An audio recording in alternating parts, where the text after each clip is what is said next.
Hey, what's up guys, my name is Agent Psycho, and this will be the second time I'm going to be recording the commentary for this MG36 review. This will be, I believe, the 7th Road to Mastery, Exploring the Arsenal, god. I have been recording some commentary for my Road to Mastery overview video number 3, so got that stuck in my mind. Anyways, let's get it right this time. Exploring the Arsenal Extra number 7, I believe. If it's not the 7th one, then I will correct it in the title above. So let's get right into the stats of the MG36. And once again, I had mentioned that this is the second time I'm going to be recording this commentary, because I think the first time I tried recording this, I was nearly falling asleep, and I decided that, yeah, maybe I should scrap that. Because I said some pretty weird things that when I tried remembering back to the time that I had tried to record this, I was like, yeah, maybe I shouldn't do that again. So anyways, in all seriousness, let's get right into the MG36's stats. So the MG36 has a damage of 49, which is very powerful, even for a machine gun. This is just 1 point shy of being a two-shot kill, and it'll definitely be a two-shot kill to anyone's back. So if you want to kind of flank people, make sure you bring an MG36 along so you can put two-shot kills down on your scoreboard as much as you can.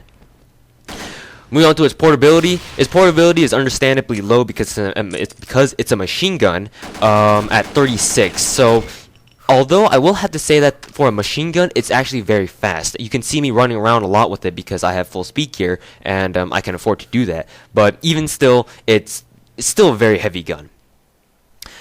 Moving on to its rate of fire is at a very high 80. So combined with its damage, it has a very high DPS. So make sure you guys take advantage of that to its fullest potential.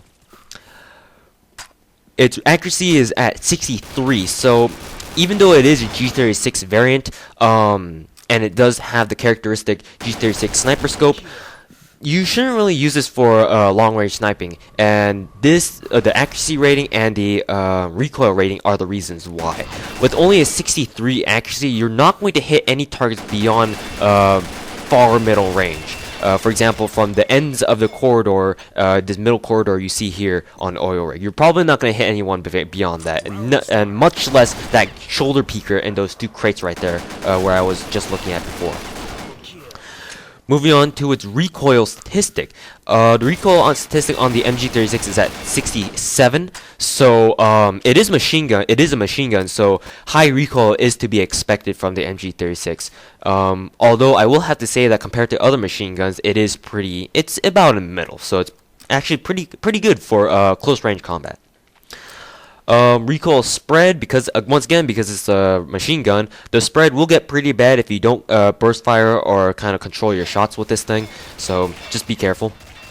Moving on to his recoil kickback. The kickback on the MG36 is a lot lower than other machine guns, mainly because of the fact that the rate of fire is, even though it's considered fast, or even though I consider it fast, it's pretty moderate compared to other fast-firing machine guns like the K3 and I think the Ultimax. I'm gonna have to get to that in a second, but it's pretty manageable, the rate of fire on the MG36. So the kickback is actually pretty low for a machine gun, but then again, it's a machine gun, so yeah, that should tell you something.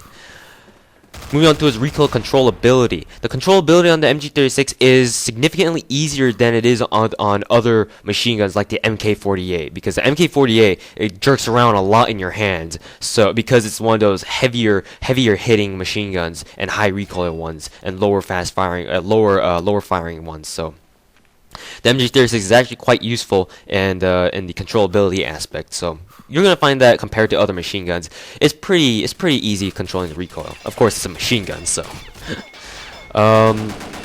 Moving on to its Tapfire ability. Once again, you can Tapfire with the MG36, but then it's almost non-existent. You might as well just spray and try to aim for lottos like that. If you are to Tapfire with it, it's probably gonna sound something like this: click, click, click. So it's pretty slow. It's probably not going to take down someone fast enough, even though it does have a damage of 49. Round start. Center speed on the MG36 is slow, understandably so, because it's a machine gun. So if you do fire lots of bullets, make sure you take the time to let your recoil spread settle down a little bit before you head out and spray some more. Reload speed is very fast for a machine gun. Once again, it's very fast.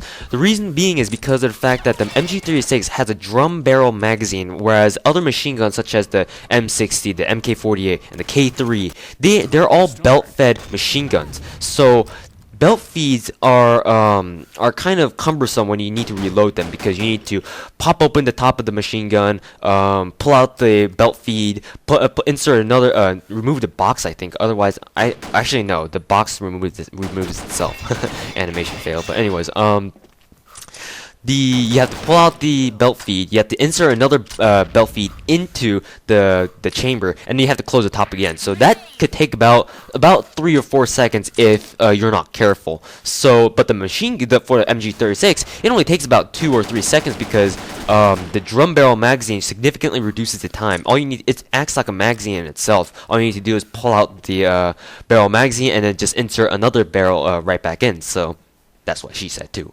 And yeah, the reload time, because of that reason, is very, very fast compared to other machine guns, that is. And even competing with other just normal weapons, its reload speed is actually pretty decent too.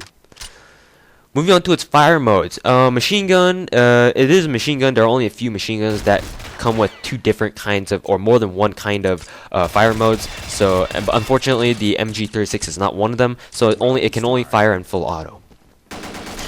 As for its luck, well, I wouldn't say it's very lucky, because this kicks into the fact that it's a machine gun, so you can just spray to hell with this thing and reliably get a lotto. I mean, you can, because it's got 100 rounds. It's got 200 rounds total, so I mean, you can afford to waste a bullet or two, much less 50 bullets.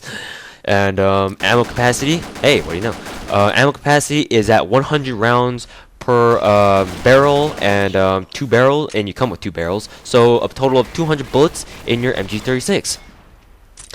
And once again, that's standard for most machine guns. I don't think there's a machine gun out there that does not have a 100 out of 200 ammo capacity. And moving on to its key physical characteristics, it looks like it looks, and its name suggests that it is similar to G36E, and that's because it is. Going a little bit into real life, even though I said I wouldn't, the MG36 and the G36 series are manufactured by the German company Heckler & Koch, so yeah, naturally they would look the same. Even their names suggest that there's some sort of similarity, G36, MG36, so the MG probably denotes like machine gun or something like that. So yeah, and also it has this, don't forget about its characteristic G36 scope, so make sure you use that for middle range combat, because it'll definitely help you out in the it'll definitely help you out in those middle range situations. And also as a kind of finisher for its key physical characteristics component, it does have that huge ass drum barrel magazine. So yeah. Oh god, I want to say something dirty, but I won't. And yeah, moving on to its muzzle noise. The muzzle noise is a low frequency, and it's not very loud for a machine gun, surprisingly. So even the G36E and its assault rifle variants have a louder kind of muzzle noise than the MG36 does. So that's actually kind of surprising. So you can spray with this gun, and people typically won't be able to hear you beyond middle range. As for its attachment options, you normally can't attach scopes to machine guns, which is kind of a bummer, but I mean, hey, what can you do? But thankfully, the machine gun does have that very useful sniper scope characteristic of its G36E, G36 variants. So, yeah, and so you don't have to worry about having a scope on the MG36, if you couldn't tell already. And let's see, you cannot attach a silencer to a machine gun. I don't think you can for any other machine gun, basically. So. And let's see. Oh yeah, you can attach magazine modifications to your MG36, though because it's already got 100 rounds to begin with. I don't really see why you need to add or modify your magazine, unless you want to be the more mobile kind of a machine gunner and put a fast loader mag in it, or if you want like a 150 bullet magazine for Fireteam duties or whatnot, then be my guest. Oh, sorry about that. If you didn't hear, I kind of burped a little bit. I just drank some soda, and whenever I drink soda, I always tend to burp a lot. It's just me. And anyways, moving on to whether or not it's Fireteam worthy. That's a duh. Any machine gun, except for a few select ones that I think are crap for Fireteam, is good for Fireteam. So the machine gun was its high DPS. Of course, hell yes, it's good for Fireteam. Moving on to quarantine worthy, I would say it's actually pretty quarantine worthy too, because if you are holding off, oh, sorry about that, let me get the phone.